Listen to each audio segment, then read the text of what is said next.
समाज की दावा कोई भी नहीं कर सकता है। कोई समाज नहीं, कोई देश नहीं और कोई राज्य नहीं कर सकता है। पुरुष की भी हिम्मत नहीं होती थी घर से बाहर निकल जाए। अपराध और अपराधियों की वो स्थिति थी बिहार में। जो है संगठित अपराध नहीं होते जिससे आवाम के अंदर एक खौफ होता था।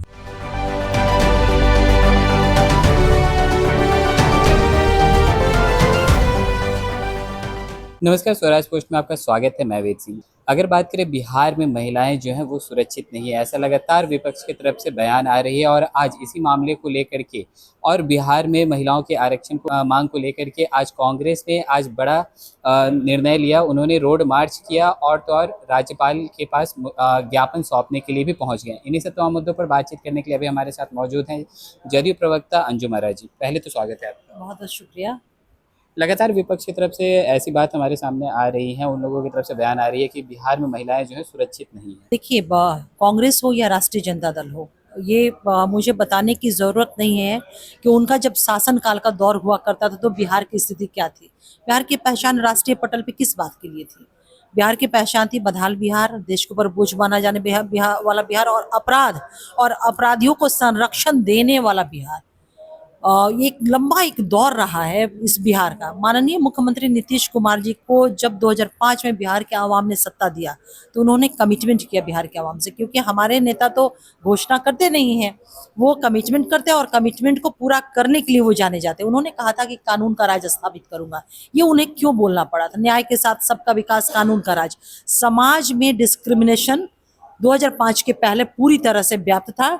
समाज में समानता नाम की कोई चीज नहीं थी, विकास नहीं था और कानून व्यवस्था ध्वस्त था। वो दौर था ना, शायद आप लोग छोटे रहे होंगे, कि सिहर जाता था लोग घर की दहलीज से बाहर 5-6 बजते बजते। महिलाएं तो दूर की चीज है, पुरुष की भी हिम्मत नहीं होती थी घर से बाहर निकल जाए। अपराध और अपराधियों की वो स्थिति थी बिहार का।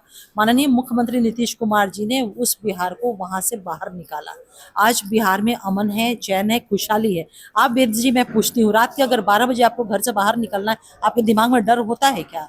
नहीं डर होता है। आप अगर काम से जाना आप निकलते हैं तो यही चीजें हैं ना कि कानून का राज का सबसे बड़ा अगर कोई प्रमाण है तो ये है कि कोई भी बिहारवासी, कोई भी बिहार का आवाम बिना किसी डर के 24 घंटा में कभी भी उसको जाना हो वो निकल सकता है। प्लेटफॉर्म पे उसे इस बात के लिए इंतजार नहीं करना पड़े कि वो सुबह का रोशनी हो तब हम प्लेटफॉर्म से बाहर निकले, ना तो छीन लिए जाएंगे, मार दिए जाएंगे।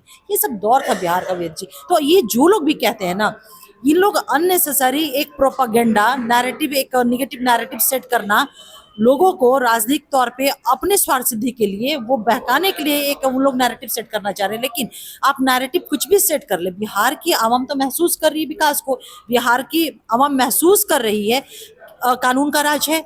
बिहार की आवाम जो है फ्री होकर के मरीन ड्राइव पे 12 बजे 1 बजे रात तक घूम रही है, कहीं कुछ भी इस तरह का डर नहीं है।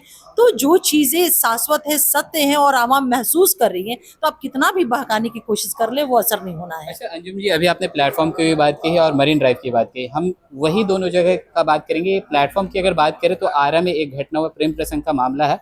वहाँ पे प्रेमी जो है अपनी प्रेमिका को गोली मार देता है सरेआम। वहीं कल की ही बात है, कल पटना के मरीन ड्राइव पे भी सेम उसी तरह का वारदात जो हमें देखने को मिला। खुले में वो लोग बंदूक लेके चल रहे हैं, फिर प्रशासन कहाँ है? नहीं, देखिए वेद जी, एक चीज को समझना होगा, नेचर ऑफ ऑफेंस को समझना होगा। सारे अपराध एक प्रवृत्ति के और एक तरह के नहीं होते हैं। एक दौर था जब ऑर्गेनाइज्ड क्राइम हुआ करता था। ये जो मामले, अच्छा, आप अपराध शून्य समाज की दावा कोई भी नहीं कर सकता है। कोई समाज नहीं, कोई देश नहीं और कोई राज्य नहीं कर सकता है। जो अपराध कारित होते हैं उस पे पुलिस का, प्रशासन का और कानून का विधि सम्मत कार्रवाई करना जो होता है वही कानून का राज होता है। आप कोई व्यक्ति घर के अंदर, महिलाएं अगर घर के अंदर अपने पति के द्वारा वो प्रताड़ित हो रही है, जब तक वो कहेंगे नहीं, कोई भी संस्थान वो काम उनके फेवर में नहीं खड़ा हो पाएगा। तो किसके मन में क्या है, अपने घर के अंदर, अपने रिश्तों के अंदर भाई भाई के साथ क्या वो कर दे रहा है, इसको नियंत्रित करना बहुत मुश्किल ये काम होता है। सरकार की जवाबदेही होती है। हाँ, अगर वो अपराध हो गए हैं तो जो भी, जिन लोगों ने भी उस तरह का अपराध किया है पर्सनल इंटरेस्ट में, आर्थिक लाभ के लिए या पर्सनल अपने इमोशन, सेंटिमेंट्स या जिस चीज को प्रोटेक्शन के लिए अगर अपराध कारित कर दिया है तो उनको विधि सम्मत कार्रवाई करना और उनकी जो जगह होती है वो पहुंचाना सरकार का और स्टेट की रिस्पॉन्सिबिलिटी है, जो बखूबी हमारी सरकार कर रही है। अब जो है संगठित अपराध नहीं होते जिससे आवाम के अंदर एक खौफ होता था, वो चीजें अब नहीं होती हैं।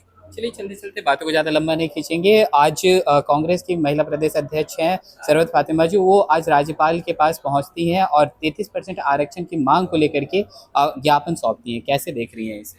देखिए ये कंप्लीट पूरी तरह से एक, देखिए कांग्रेस का अपना बिहार में कोई आधार नहीं है, कोई बेस नहीं है, और आप जिस तरह से एक परजीवी की तरह वो राष्ट्रीय जनता दल के ऊपर डिपेंड कर रहे हैं, तो कहीं ना कहीं कांग्रेस इन सारे मुद्दों के साथ, इन सारी चीजों के साथ, इन सारे विजुअल्स के साथ वो अपनी जमीन तैयार करने की कोशिश वो कर रही है, इसके अलावा कुछ भी नहीं।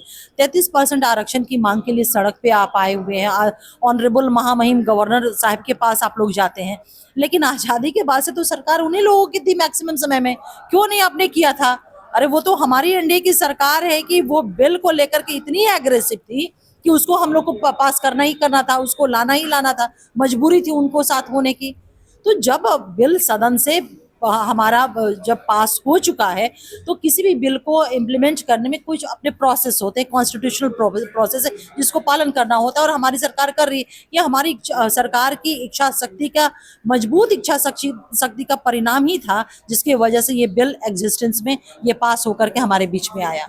चलिए बहुत बहुत धन्यवाद। तो जैसे कि आप सुन रहे थे, हमारे साथ मौजूद थी जदयू की प्रवक्ता अंजुम आरा जी। इन्होंने साफ तौर पर बताया कि जिस तरह से लगातार विपक्ष की तरफ से ऐसा जो बयानबाजी जो हमारे सामने आ रहा है कि महिलाएं जो हैं वो सुरक्षित नहीं, इसको लेकर के क्या कुछ कह रही थी, आप सुन रहे थे इस वीडियो के माध्यम से।